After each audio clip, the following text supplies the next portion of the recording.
So, good morning, students. I am Dr. Saroj Hole. So, today I will teach you applications of OPAM. So, this is a chapter 2 of CBCS pattern FY FY class. So, IC 555 in last lecture we have studied about all the parameters characteristics of IC OPAM 555. Now, in this chapter we are going to study about the different applications of OPAM. So this OPAM, it is a IC is capable of producing stabilized square waveforms from 50% to 100% duty ratio.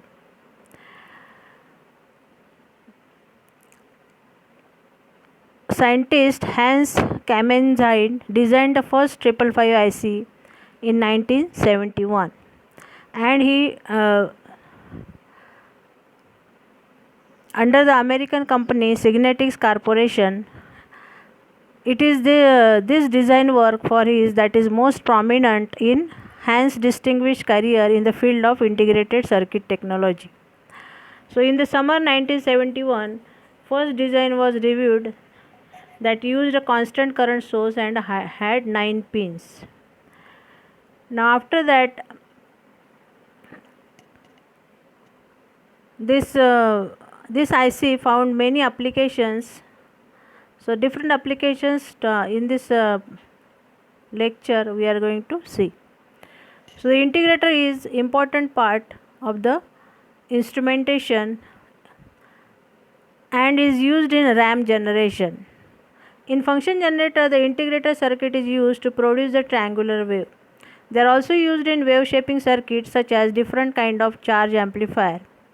It is used in analog computers where integration is needed to be done using the analog circuit. Now, integrated circuit is also widely used in analog to digital converter. Different sensors also used in integrator to reproduce useful outputs. Wave shaping circuits are quite often used in signal processing, in which signals of one form are required to be converted into other form. Resistor, capacitors, inductors and diodes are used for wave shaping, clipping, clamping, differentiation and integration are the examples of wave shaping. In this chapter we discuss about operation with simple RC networks as well as with OPAM circuits. A wave shaping circuit is the one which can be used to change the shape of a waveform from alternating current or direct current. So, now we are going to study different wave shaping circuits. So, today we are going to see about integrator. So, integrator or integration amplifier is a circuit that performs a mathematical operation called as integration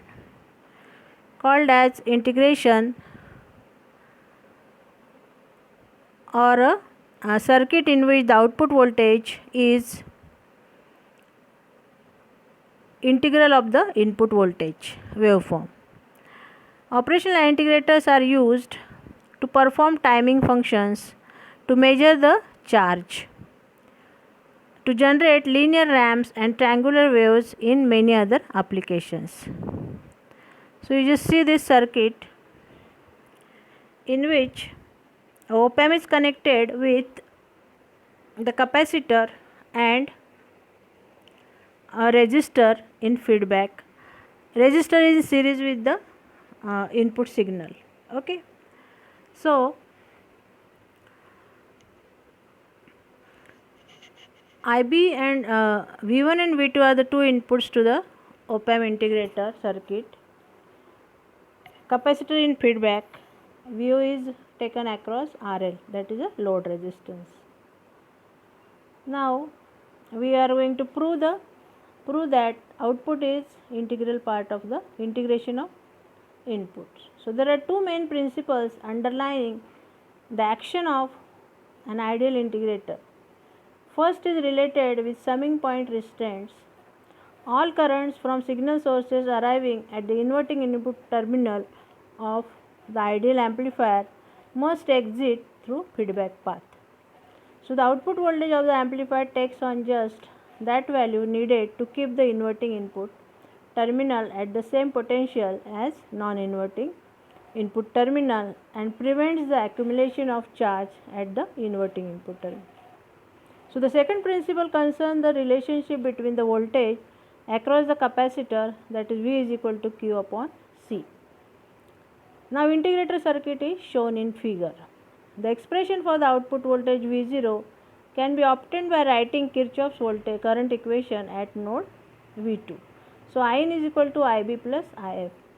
Since IB is almost equal to 0 because of the concept of virtual ground, IN is almost equal to IF. Now for the charge to exit on the plate of capacitor, charge must pass in some way onto its plates. So the charge flow represents the current. I is equal to dq by dt. So Q is equal to CV. I is equal to differentiation of CV upon dt. Now C is constant capacitance value. So C is dV by dt. Now V is a signal which is alternating signal or AC signal. So it is a variable. So that's why differentiation of variable dV by dt. Now from this figure we may write Vin minus V2 upon R1 is equal to Cf d dt V2 minus V0. So at last we have found that V0 is proportional to the integration of Vin with respect to time t and a constant gain minus 1 upon Rn Cf. So where C is the integration constant and is proportional to the value of output voltage. So V0 at time t is equal to 0 second, and the negative sign indicates that output is inversely proportional to the 180 degree out of phase that of a input. So this is the, we may write V0 is minus 1 upon Cf R1 V in integration of V in dt, which indicates that output voltage is directly proportional to the negative integral of the input voltage and inversely proportional to the time constant R1 Cf. So the input impedance of integrator circuit is equal to the resistance R1 and output impedance is low because of the negative feedback Cf R1 is called as a characteristic time of the integrator. So the gain of integrator may be written as 1 upon Cf R1 in terms of V by S output for each volt of the input signal. If the input is square wave, output will be triangular wave as shown in the figure. So if for square wave input given to the op-amp integrator, output is a inverted ramp. Okay, so this is the wave shaping. Square wave is converted into a ramp wave. Okay, now we will see what happens wave shaping circuit using integrator with square wave input. Now op-amp integrator configuration provides different outputs in a different type of changing input signal. The output behavior of the integrator amplifier is different in each case of a sine wave input, square wave input or triangular wave input. Now if the square wave is provided as the input to the integrator amplifier, the produced output will be a triangular wave or sawtooth wave. In such a case, the circuit is called as a ramp generator. In square wave, voltage levels change from low to high or high to low, which makes the capacitor gets charge and discharge. So this is the integrator response of a square wave input. Okay, now during the positive peak of a square wave, the current starts to flow through the resistor, and in the next stage the current flow through the capacitor. Since the current flow through the op-amp is 0, the capacitor gets charged. The reverse thing will happen during the negative peak of the square wave input. For high frequency, the capacitor gets very minimal time to fully charge up. The charging and discharging rate depends upon the resistor capacitor combination. So the perfect integration, the frequency or the periodic time of the input square wave needs to be less than the circuit time constant, which is referred as a T. So T should be less than or equal to product of capacitor and resistance value. So T is less than equal to CR. Now we will see op-amp integrator behavior on sine wave input. If the input across an op-amp based integrator circuit is a sine wave op-amp, the op-amp in integrator configuration produces a 90 degree out of phase sine wave across the output. So this is called as a cosine wave. During this situation, when the input is a sine wave, the integrator circuit acts as active low pass filter. Now, as discussed previously that in low frequency or in DC, the capacitor produces a blocking current which eventually reduces the feedback and output voltage saturates. In such a case, a resistor is connected in parallel with capacitor. So, this added resistor provides a feedback path. So, protect the circuit from instability, additional resistor R2 is connected in parallel with capacitor C1. So, the output sine wave is 90 degree out of phase as shown in figure. Now, R2 is connected here. So, integrated response with triangular wave we see. So, triangular wave is converted into a sine wave. A triangular wave input, the op-amp again produces a sinusoidal wave. As the amplifier acts as low pass filter, the high frequency harmonics are greatly reduced. The output sine wave only consists of low frequency harmonics and the output will be of low amplitude. Okay. Now, so we have finished integrator. Now we will see what is second application of op-amp, that is a differentiator circuit. So the differentiator is a circuit that performs a calculus operation called as a differentiation. So it produces the output voltage proportional to the instantaneous rate of change of input voltage. Now it is useful in signal processing applications. In the measurement of ramp slopes and for showing IP discontinuities in waveform, common application of differentiator are to detect the leading and trailing edges of a rectangular pulse or to produce a rectangular output from the ramp input. So it can also be used in a wave shaping circuit to detect the high frequency components in an input signal. Okay. So and also as rate of change of detector in FM modulators. So differentiator may be constructed from the basic integrator by interchanging the position of resistor and capacitor. So you just see R and C are interchanged, so it becomes differentiator. Rest of the things are as it is. Now the ideal performance equation for the simple differentiator is derived from the ideal amplifier assumptions. Since the input signal is applied through a capacitor, there is a current flow to the amplifier summing current flow through the amplifier summing point and a non-zero output only when the input voltage changes. So from Kirchhoff's current equation at node V2, IC is equal to IB plus IF. So IB is 0, so IC become IF. So IB is very low. Now C1 ddt upon into Vin minus V2 is equal to V2 minus V0 upon RF.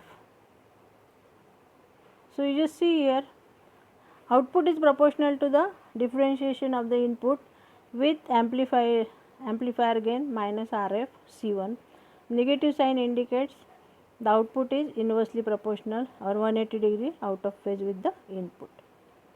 So thus the output, since the differentiator performs the reverse of the integrator function, a cosine wave input will produce a sine wave output.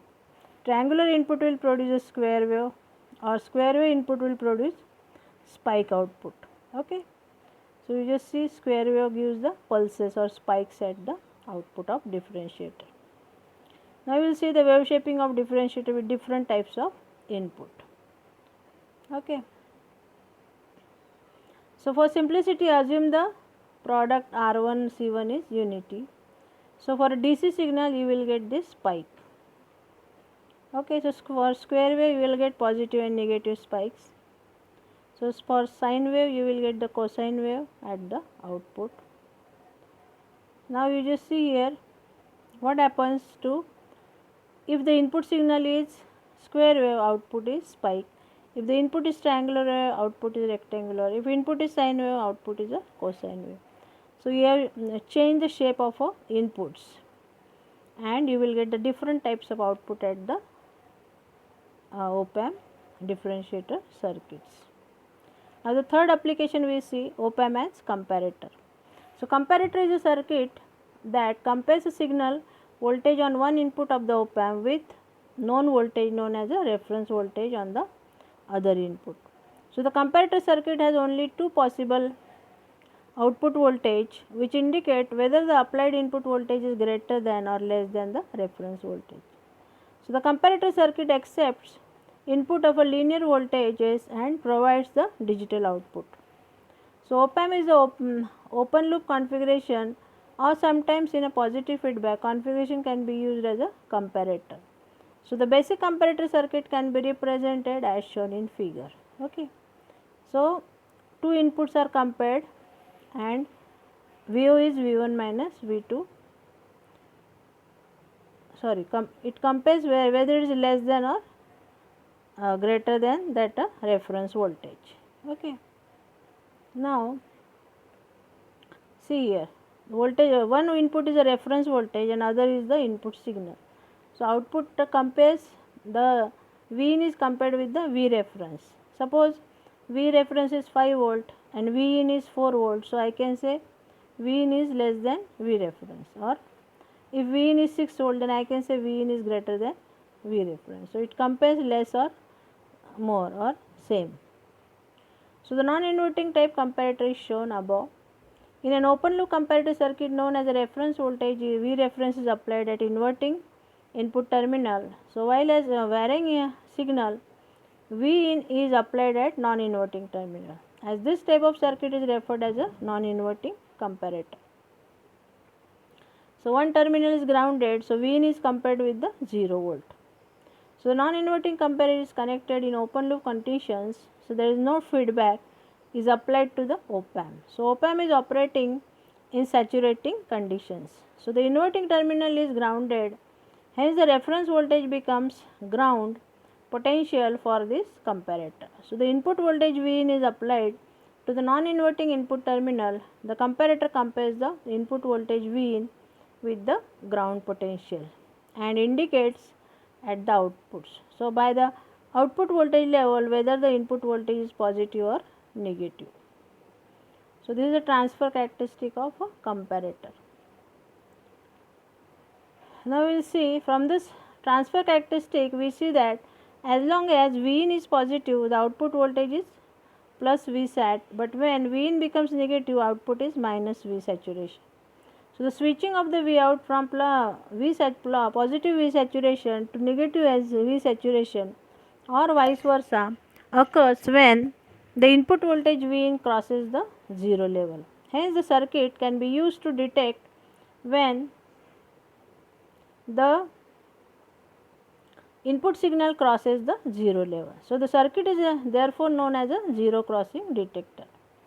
So for example, V reference is 2 volt applied to the inverting terminal and the input voltage is a sine wave is applied to inverting input terminal. So the power supply plus minus 10 volt is connected to plus VCC and plus VE. As long as V in is less than reference voltage level plus 2 volt, the output voltage remains at low voltage level minus 10 volt. So when the input rises just above plus 2 volt, the output quickly switches to high output voltage near plus 10 volts. Okay. So this is a negative comparator and this is positive comparator. LED becomes on when V in goes above 5 volt. So and here also LED turns on when V1 goes above plus 5 volts. Okay. So thus high at the output of op-amp indicates that the input signal is greater than plus 2 volt. So using IC 741 we can illustrate with simple example how op-amp can be used as a comparator to drive the LED. If we use the fixed potential divider arrangement for applying the reference voltage, it is applied to inverting and non-inverting input terminal of op-amp as shown in figure. So V reference is 5 volt. Since the reference voltage is connected to the inverting input, the output will switch to its positive saturation level, and when the input voltage Vn goes more than plus volt reference voltage level. So the output V0 then drives the LED on as an indication that the input is more positive than the reference level, so which is shown in figure. So the alternate connection, the reference voltage could be connected to the non-inverting input when the input signal goes below the reference level, so LED becomes on. Thus LED can be made on when the output signal goes above and below the reference level, depending upon which input is connected as signal input and which is reference input. So today I will stop here. In next lecture we will see Schmitt trigger and many other applications of op-amp IC and examples. Okay.